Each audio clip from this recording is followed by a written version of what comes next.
Hello, future makers. Welcome to TeacherPreneur.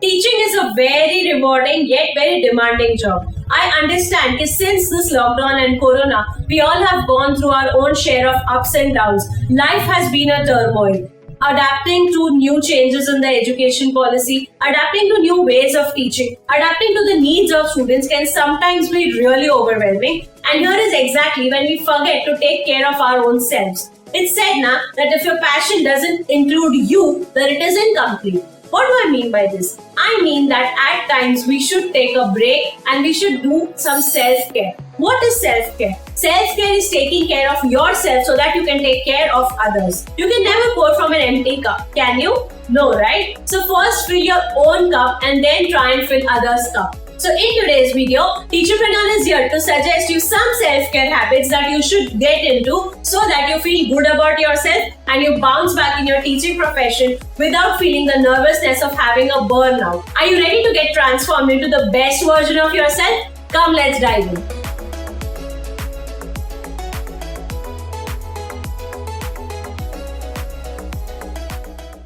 The first thing that you could do for self-care is to indulge in a hobby that you used to do during your childhood or college times. You know what I do? I do coloring. Yes, I do coloring each and every day or from time to time whenever I feel nervous. I also have my happy dance whenever I feel like doing it, or I do Bollywood Zumba so that I get pumped up for a better start. In the same way, you all might have some or the other hobby that you're really good at, but you miss doing it because there's a lot of responsibility that has come over you. So this is the correct time to remind you that get indulged in your own hobby. It may be anything, singing, dancing, poetry, story, debate, or just spending time with yourself. It may be anything, but make sure you do it so that you are regenerated and back at your own work with a new energy. Another thing that we could do is to pamper ourselves. It could be anything. It could be a spa day, ordering your favorite food from your restaurant, not cooking, or cooking your favorite meal. Anything that makes you feel good should be done. I usually apply coffee mask and then start watching reels for 10-15 minutes and then wash it off. That 15-minute break is enough for me to relax and get back to work. The next thing that we could do is to have a no work weekend. हम सभी को पता है कि teachers work on weekdays as well as on weekends, but महीने में कम से कम एक वीकेंड होना चाहिए when you log off at Friday 4 PM and get back to work at Monday morning only. एक वीकेंड तो you should have which is apart from work and it's only for yourself, your friends and your family. Spend time with them because they are as important as your work is. You are not going to be paid for the time that you are working extra, but you're definitely going to be rewarded with loves and kisses if you spend time with your loved ones. So why do you skip that? Make sure you do it from now on. One more thing that we teachers could do for self-care is to celebrate your success and find joy in small things that happen to you. ऐसा कितनी बार हुआ है कि किसी ने आपको कोई complement दिया और आपने उसको हंस के स्वीकार किया है और उसके बारे में अच्छा फील किया है. There are many times that parents tell you, "Ma'am, you did an amazing job." Ma'am, आपकी वजह से मेरा बच्चा मैथ्स कर पा रहा है. मैम, आपकी वजह से आज रिया डांस कर पाई. ऐसे कॉम्प्लीमेंट्स को बहुत लाइटली लेते हैं, but isn't that a small win for you? मुझे लगता है every day we should actually have a gratitude journal जिसमें सोने से पहले you write 3 things that you are thankful for or something that you wish to celebrate. I do it daily and let me tell you that सोने से पहले this positivity really helps me to have a great sleep and wake up with a positive energy. The fifth thing that we all should do for self-care is to have some sort of physical movement. We all know that in this situation that's going on right now, we sit for long hours in the same position in front of our screen and have our eyes glued on the screen. This is really bad. What we should actually do is take a small break and have some other sort of physical activity. You could do yoga, you could stretch, you could walk, you could have a short nap. You could do anything but get up from that goddamn place and have some sort of movement. This is really important for your activeness. What I usually do is I never fill a water bottle to keep near my table because whenever I feel thirsty, I just come to the kitchen, have a glass of water and then go back to work.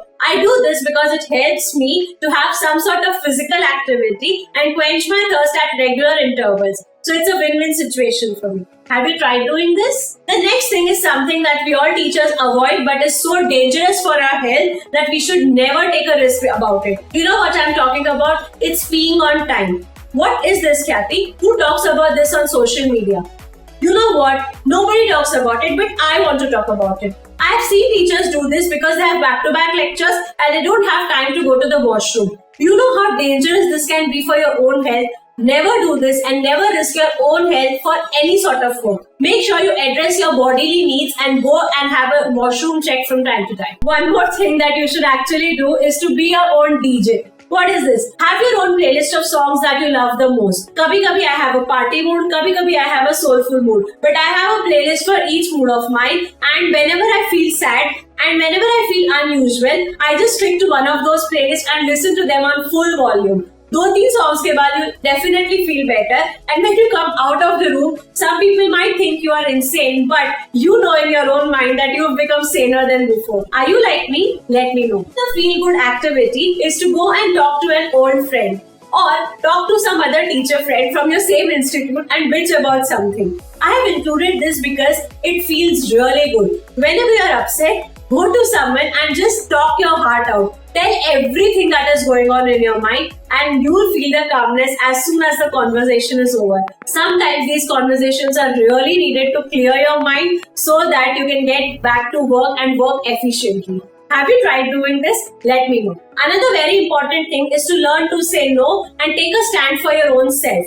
Whenever a higher authority gives you work, learn to say no if you cannot do it. Don't just pile up work and then do overtime just because you have to finish the work. Learn to tell them that today I have a lot of things on my plate and I may not be able to do this. So can I do it tomorrow if I get time? I hope you don't mind, but I don't want to take things that I cannot finish and then burden myself. I hope you understand. These words can help you in saving a lot of time and a lot of pressure on your mind. So make sure you do this because this is non-negotiable. The last thing that you could do is to start your day with affirmations. Affirmations are positive sentences that help you in setting the correct and the positive mindset for your day. You'll become more optimistic and you'll see that how much of a difference it makes in your day-to-day life. If you want a reference or a detailed explanation about what are affirmations or what affirmations could you use, I already have a video that I will link in the I button and in the description box below. So make sure you check it out. It will definitely help you, so don't forget to click on it. So now it's time to reveal the big surprise that I promised you at the start of the video. After watching the video, we know that self-care is really important and how in small ways we can do self-care, but still I know that many of you will forget to do self-care, and hence I thought of celebrating #selfcare September. So from today, I thought of giving small prompts of self-care in our private Facebook group called FUTUREMAKERS. If you wish to join the group, then the link is in the I button. So I thought, why not do self-care together as a community and help each other as our accountability partners. Every day in our Facebook group called FUTUREMAKERS, I'll be giving you one prompt that you'll have to do throughout the day. And once you're done with that self-care activity, you just have to comment done. And all the FUTUREMAKERS will come to know about it. Since you'll have a community of teachers that will work with you, I'm sure you'll be excited and motivated to do it. To join the group, make sure you go to the link in the description and join it today itself, because from tomorrow, we'll be starting the #selfcare September and I can't wait to have you in. See you there.